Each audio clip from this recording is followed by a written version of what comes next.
દર્શક મિત્રો, અપના ભારત ન્યૂઝ ચેનલમાં આપનું હાર્દિક સ્વાગત છે।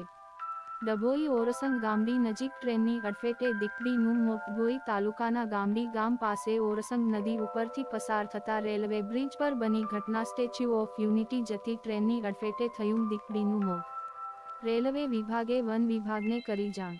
વન વિભાગે મૃત દીકરીનો કબજો મેળવી પશુ હોસ્પિટલ ખસેડી। મૃત્યુ પામેલ દીકરીની 3.5 વર્ષની ઉંમર। દીકરીના પોસ્ટમોર્ટમની કાર્યવાહી બાદ વન વિભાગ દ્વારા અગ્નિસંસ્કાર કરવામાં આવ્યો હતો।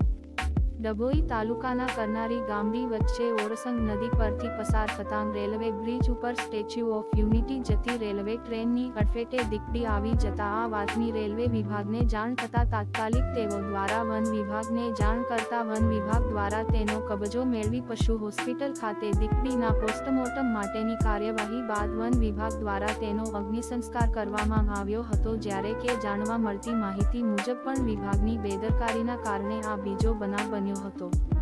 અગાઉ પણ ગામજનોએ પાંજરા મેકવાની વાત કરી હતી, પણ વન વિભાગની બેદરકારીના કારણે બીજા દીપડાનું મોત। હજુ પણ ગામમાં કેટલાક દીપડા જોવા મળ્યા છે। જો વન વિભાગના અધિકારીઓ જાગે અને પાંજરા મૂકવામાં આવે, મૂંગા પશુઓનું અકસ્માતે મોત ન થાય।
સામાજિક વનીકરણ રેન્જ ડભોઈ આજ રોજ સવારે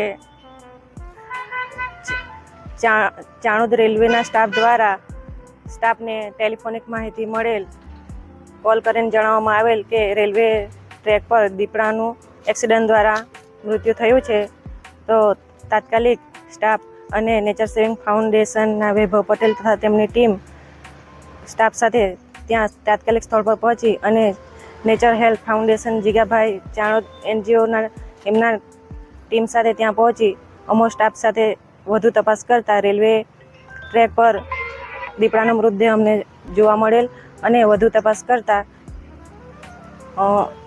માદા દીપડી છે, 3.5 વર્ષની છે અને તેઓને અમે રેન્જ કચેરી લાવી તેમનું મોજમાપ કરી અને PM અર્થે પશુ દવાખાને લઈ ગયેલ બાદ PM કરી અમે અગ્નિદાહ આપેલ છે।